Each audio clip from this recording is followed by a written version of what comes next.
چې احواز علاقه کې یو کس زنکدن پر راغی خلکو ته تلقین د کلمې وکړو لا اله الا الله هغه وی لس یولس دولس کلمه الله ته وررواني لا اله الا الله هغه وی شل دیرش سلوي هغه سړی په اصل کې دا منشیتوب دا کار به کو منشي او دغه حسابونه به کول او دنیا په دومره زوره ورشي کارونه خو مونږ ټول کوو هر سړی لګیا د رزق څخه اسباب لټوي که نه خو دنیا به ته د کنټرول نه لاندې ساتي کله چې زنکدن کې دي د دې سره غم شو معنی ده چې دنیا په تا د پاسه وه ځکه زه هر وخت تاسو ته یم د دنیا په ځان ډېره مه زوروره کوئ دا به د هر څه ګډوډ هغه وی دغه خبره کوله چې نه لس دولس یولس او دا قصه د بعضو باره کې دا راځي چې هغه زنکدن په وخت کې د کلمې تلقین وشو هغه وی دا ځمکه به دومره ده تاله به دومره ده د دې نه ښه به کې بله نه میلاوي هغه به د ځمکو د کاروبار که بعض ویلي میټر به دومره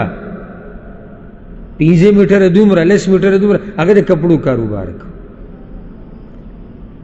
یو عالم دا قصه ذکر کول عربي عالم یو کس زنکدن او دا بچی کې را جمع شي ورته خواته او هغه دا چغې والي چې ماله سګرټ راوړي ماله وي سګرټ راوړي بچي حیران چې د سره څه او هغه یو الله اخیسته اخر کې هغه یو زوی دا کاغذ داسې تاو کو سګرټ شکل یې جوړ کو خوله کې ورته کېښودو نو دی غلی شو ساتي وي یو کس دا هم قصه ذکر کېږي یو کس ته وویلی شو کلمه هغه وي چې دا غوا ډېره ښه ده او دغه تېښه نه ده او دا اوښ ښه ده هغه به د څاروي خرڅول او قصه خو ما تاسو ته ذکر کړې امام ابن القیم او نور علماو ذکر کړې ده چې هغه په مصر کې او بعض عراق کې دا یو مؤذن و کیسه تاسو معلوم اذان به د جومات په چت کې زنانې ولیده د برې نه کله چې بره وکتو که نه اذان یې کو یو نظر یې په دې کور باندې پرېوتو هغه جنۍ د ده زړه ته ورکوزه شوه څنګه یې چې اذان ختم کو ورغی کور ته ورننوتو هغه جنۍ سره ملاو شو هغې ورته یې څه غواړې وي تا غواړه زړه دې نور زما نه وړی دی بس هر څه یې خو ما سره واده وکړه نو هغه ورته وي هغې ورته وی ګوره داسې خو کار نه کېږي چې ته ما ته وایې چې راځه هغه ورته نه داسې راته نه یم واده را سره وکړه وی هغې ورته وایي چې ته مسلمان یې او زه نصرانی یم دا به د مور پلار سره زما مور پلار سره به خبره وکړي هغه ما تاله نه درکړي هغه زه به ورسره میلاو شم او توراتو نو هغوی ورته دا شرط کېښودو چې خپل دین به پرېږدي زمونږ دین ته بیان تر اخره پورې وارئ ډېر قیمتي بیان دی هغه راضي شو وایي چې څنګه په دې راضي شو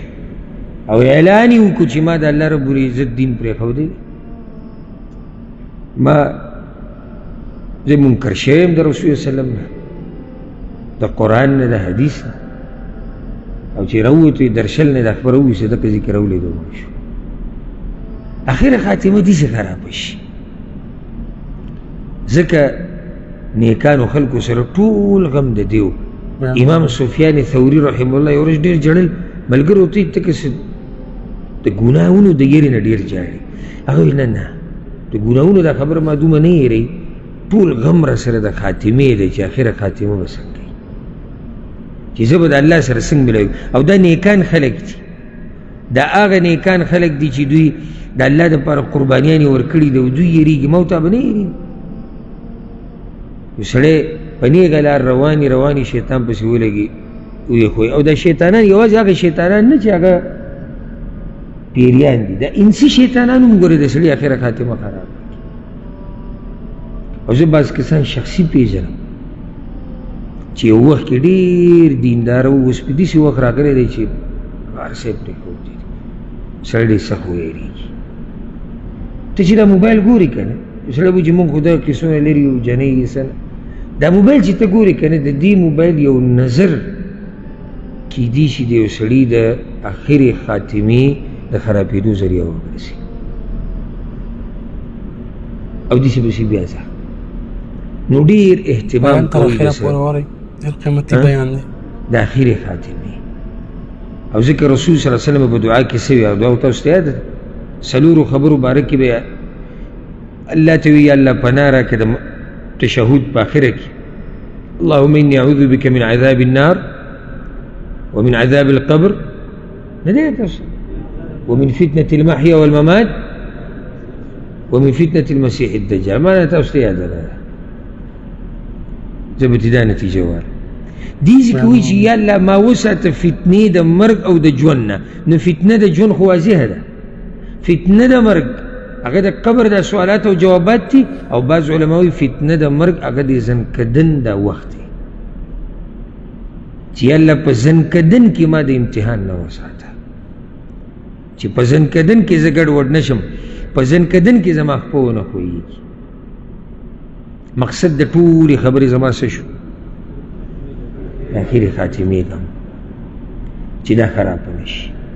او داسې نه خرابېږي ما تاسو ته الله چا سره ظلم کوي نه هغه د ګناهونو د لاسه هغه د بدو اعمالو د لاسه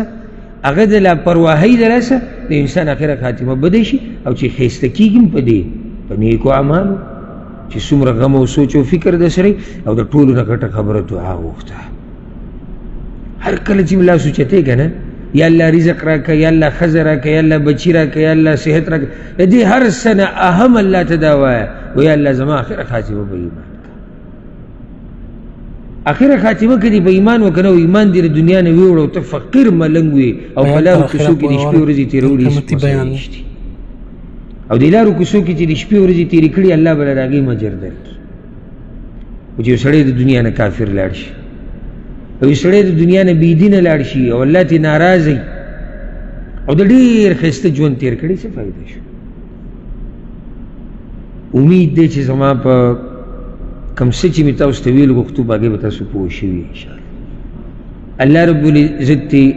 زموږ د ټولو اخرې خاتمې په ایمان کې او الله رب العزت دې موږ د بدې خاتمې نه وساتي الله رب العزت دې موږ له مرګ په هغه وخت کې راولي چې کله الله زموږ نه راځي ښه دا و د شیخ صاحب قیمتي او اهم او ضروري بیان چې تاسو واورېدلو کومو خلکو چې په آخره خاتمه کې څه کول د ځنکدن په حالاتو کې دغه شان قیمتي او اهم بیانونو دپاره تاسو زموږ سره اوسئ. السلام علیکم ورحمة الله.